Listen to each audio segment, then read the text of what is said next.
Okay, here we have section 7.2 on systems of linear equations in two variables. In 7.1, we used the substitution method to solve linear equations in two variables, and here we're going to use elimination. So that is where we line the variables up top to bottom, like they have here, the 3x over the negative 3x, the 5y over the negative 2y, and the constants on the other side of the equal sign lined up as well. And the goal is to get the coefficients that are lined up to be opposites. So here we have 3 and negative 3, which are opposites, which allows us to then add down. And if we do that, the x's cancel, and we have 3y equals 6. We can divide by 3, and we see that y equals 2 pretty quickly. Then with that answer, y equals 2, I can plug that back in wherever I want, top or bottom equation. I'm going to go back into the top so I can avoid negatives. So we have 3x plus 5 times 2 equals 7, which is 10, obviously. Subtract that 10 over, we get 3x equals negative 3, and x equals negative 1. Similarly to section 1, I would like your answers written as coordinates. So this coordinate would be negative 1, 2.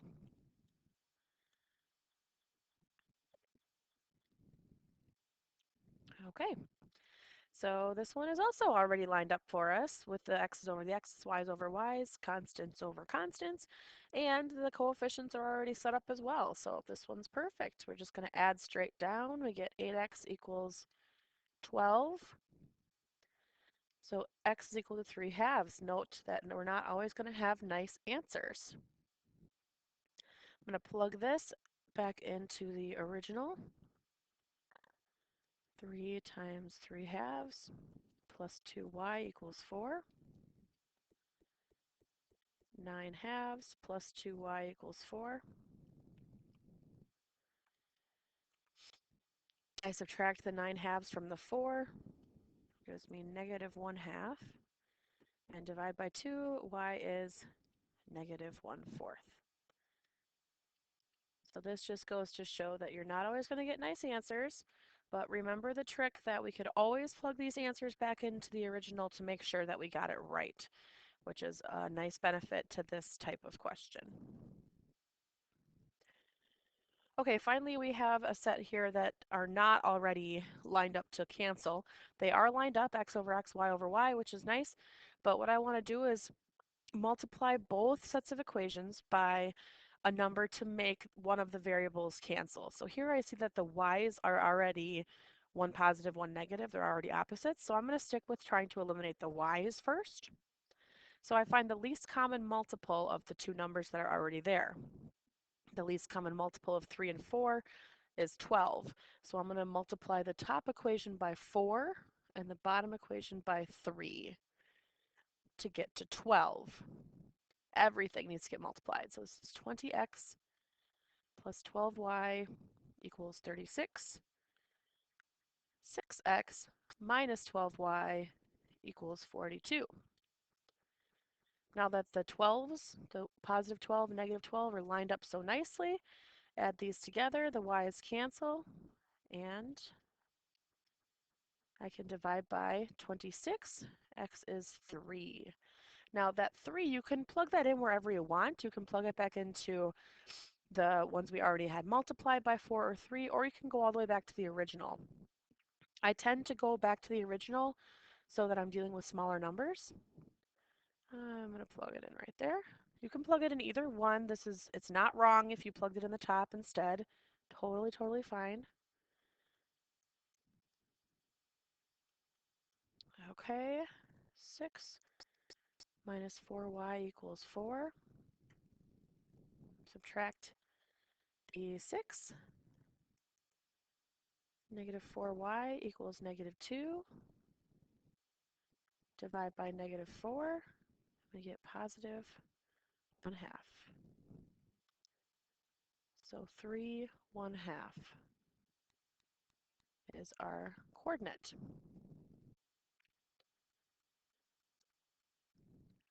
Okay, so our options here, if we have two linear equations of two variables, we're either going to have exactly one solution, which means the two lines intersect at one point, We're going to have infinitely many solutions, which means that the lines are actually the exact same and they overlap each other forever. Or we're going to have no solution, which means the two lines are parallel.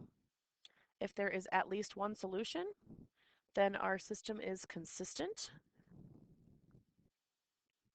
And if there's no solution, that means our system is inconsistent.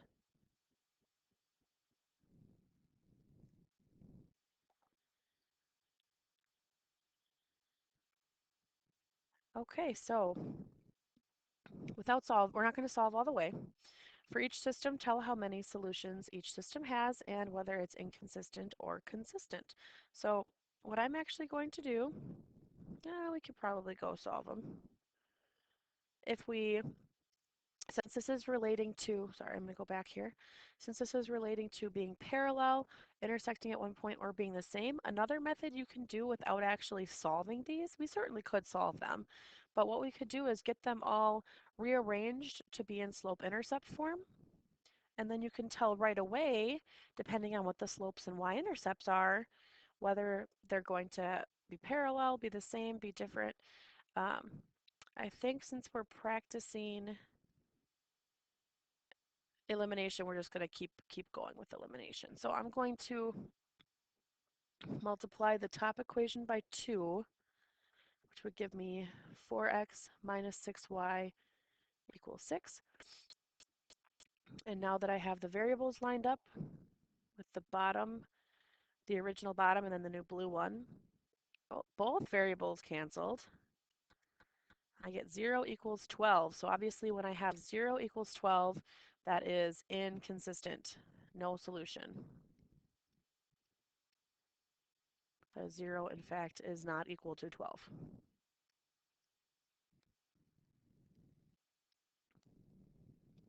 Next one, I'm going to multiply the bottom one by -2 so that the x's cancel. And I'm actually going to just rewrite the top one so that they're next to each other when I do this. So -2x minus 4y equals -10. I'm going to get -7y equals -7. I don't actually have to go solve all the way since I'm just saying how many solutions it has. I'm clearly going to solve this and get one solution. So because I'm going to get a y value here, this is one solution, which is consistent.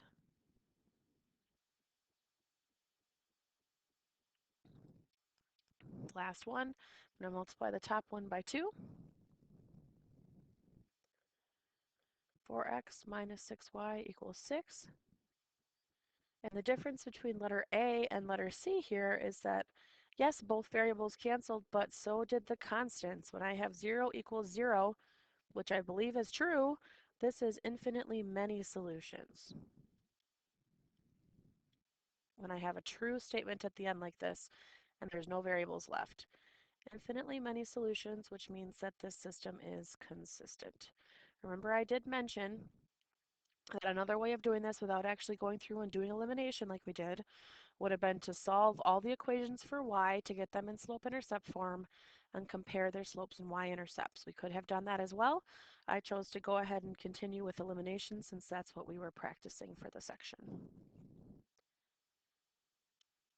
Okay, so let's look at a couple more examples of those no solutions or infinitely many solutions.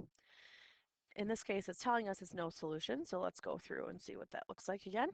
To get the variables to cancel, I'm going to multiply the top equation by 2, which will give me 2x minus 4y equals 6. And I see that both the x's and the y's are going to cancel, but this time when I add the constants, I'm going to get 7. Since 0 is not equal to 7, this is no solution.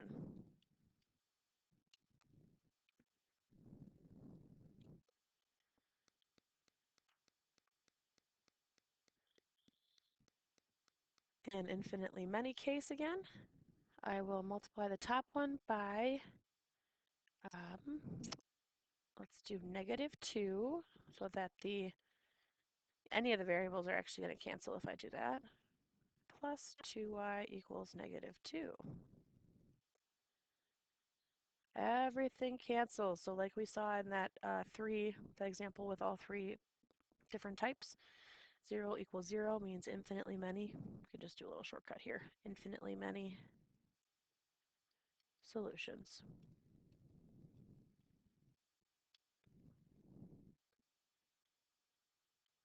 All right, last one for this example. Sometimes we're going to start, or with this section rather, sometimes we're going to be stuck with decimals, and I don't really want to do elimination with decimals. So the trick here is to multiply the entire equation, two separate equations separately, by however many decimal places there are. So since these are all to the hundredths places, I'm going to multiply the entire equation, actually both equations, by 100, and that will move the decimal places over enough that we're not going to have decimals anymore.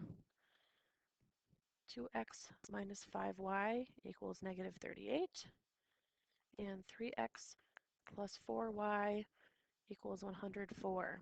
Now we can go back and do elimination the way that we have learned already without having to deal with the decimals. So I'm going to multiply the top equation by 3 and the bottom equation by negative 2, which will get rid of my x's. 6x minus 15y equals negative 114, and the bottom will be negative 6x minus 8y equals negative 208.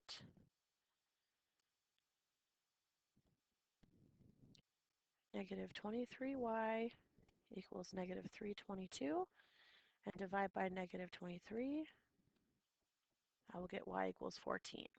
So again, once I get to this place, the y can be substituted in literally anywhere you want. I'm going to go back to these two black equations because they have the smallest coefficients and they're not decimals. So if I plug this in, let's say the bottom one for y, 3x plus 4 times 14 equals 104. Get the 3 times 14 moved over, 3x equals, running out of room, 48, x equals 16. So our answer as a coordinate is 16, 14. Okay, and that was reviewing elimination, section 7.2 in pre-calculus.